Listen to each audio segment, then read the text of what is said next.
A Monster High creepypasta. They say Monster High is full of secrets, hidden hallways, cursed lockers, ghosts who whisper your name when you're alone. But there's one secret even the bravest ghouls refuse to talk about. One that started with a smile. Spectra's smile. Spectra Vondergeist was always floating through the halls, chasing gossip like it was oxygen. She'd drift through walls, appear behind you without warning, and vanish before you could blink. But no matter what she found, she always wore that same soft, knowing smile. Until the night it changed. It started after she overheard something she shouldn't have. No one knows what it was, only that she came back from the old abandoned wing of the school looking wrong. Her smile was too wide, too stiff, too hungry. Claudine was the first to notice. She floated past me, she whispered later, but she didn't blink. She didn't even look at me. Just smiled. The next day, Spectra didn't show up to class. But her blog updated. A single post. No text. Just a picture. A blurry hallway. A shadow at the end. And a smile, glowing white, stretched too far, too sharp. Students started disappearing after that. Always the ones who whispered rumors. Always the ones who talked too loudly. Always the ones who smiled back at the wrong moment. They say if you're alone in the halls after dark, you'll hear the faint clicking of a camera. Then a soft giggle. Then a whisper right behind your ear. I heard something about you. If you turn around, you'll see her, Spectra, floating inches above the ground, her mouth stretched into that impossible grin. Her eyes empty. Her camera raised.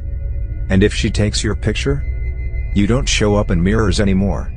You don't show up in class. You don't show up anywhere. Only your smile remains, posted on her blog at 3:03 a.m., time-stamped with 2 words. Last smile. Some students swear they've seen her drifting through the playground behind the school, her grin glowing in the fog, waiting for someone to wander too close. And if you ever see a flash of purple in the corner of your eye, don't smile back. After the disappearances started, Monster High tried to pretend everything was normal. Announcements went on as usual. Classes continued. But the halls felt colder, like the walls themselves were holding their breath. And the smiles. That's when they began. It started with Deuce. He walked into class one morning with a grin stretched across his face, stiff and unnatural. His eyes didn't match it, they were wide, glassy, terrified. When Claudine asked if he was okay, he didn't answer. He just kept smiling. By lunch, 3 more students had the same expression. By the end of the day, 7. No one saw Spectra, but her blog kept updating. Every post was the same. A picture of a student. A timestamp of 3:03 a.m. And a caption. Smile with me. Frankie tried to investigate, but every time she got close to the old abandoned wing, her circuits glitched. Static filled her vision. She swore she heard a camera shutter behind her, even when she was alone. Gulia decoded the blog's code and found something hidden, a pattern in the timestamps. A message spelled out across the posts. The smile spreads. The infection wasn't physical. It wasn't a curse. It was Spectra herself. Whatever she heard in that abandoned wing had twisted her ghostly form. She wasn't just taking pictures anymore, she was imprinting her smile onto others, forcing it onto their faces like a mask. A mask they couldn't remove. Students who were infected didn't talk. They didn't blink. They didn't sleep. They just smiled. And at night, they wandered the halls in slow, jerky movements, searching for anyone still frowning, still afraid, still resisting. Claudine swore she saw them gathered in the fog outside the school, silhouettes standing perfectly still, all facing the same direction. Waiting. Waiting for Spectra. And then, one night, the blog posted something new. Not a picture. Not a smile. A video. It showed the playground behind Monster High, fog swirling under the floodlights. The camera shook, as if held by trembling hands. Then a figure drifted into view, purple, weightless, her grin glowing like a crack in reality. Spectra.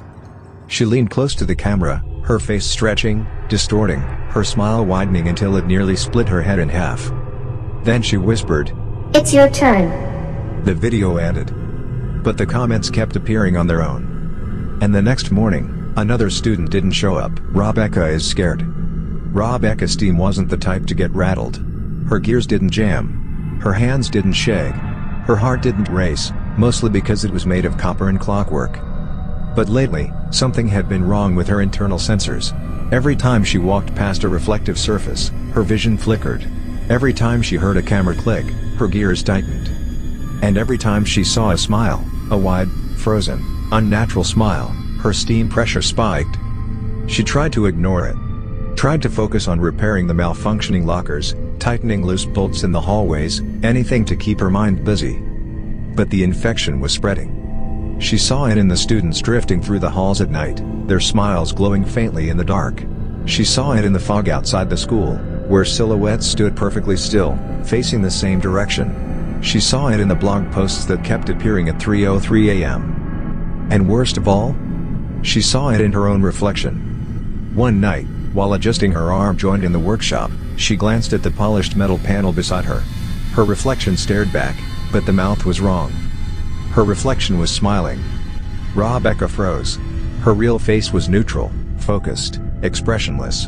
But the reflection, it grinned wider, and wider, and wider. Then it whispered, in a voice that sounded like static scraping against metal. You can't run from a smile. Rebecca's gears locked. Her limbs froze. Her vision flickered.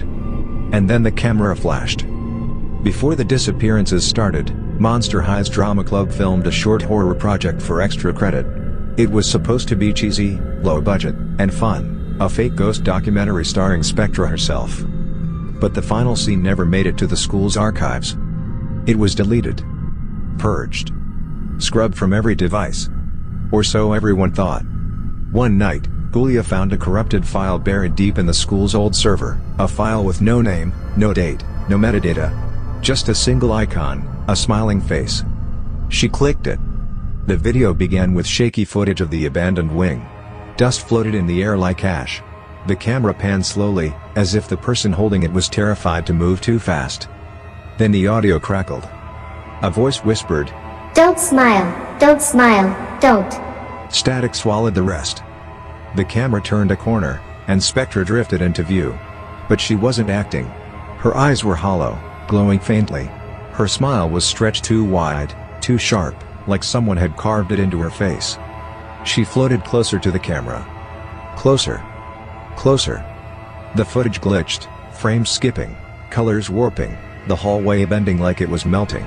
Spectra's face flickered between normal and monstrous, her grin splitting wider with each distortion. Then the camera dropped. The view tilted sideways, showing Spectra hovering over the lens.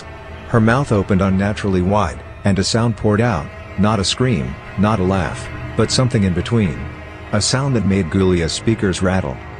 The screen went black. But the audio kept going. Footsteps. Dragging. A faint, wet clicking sound, like someone forcing a smile into place. Then a whisper, right against the microphone. This scene was never meant to be found. The video ended. Julia stared at the screen, frozen. But the file icon had changed. The smiling face was now frowning. And underneath it, new text appeared. 3:03 a.m., uploading. Julia yanked the power cable from her computer, but the monitor stayed on. The progress bar kept moving. And behind her, in the reflection of the dark screen, she saw a shape floating. Purple. Weightless. Smiling.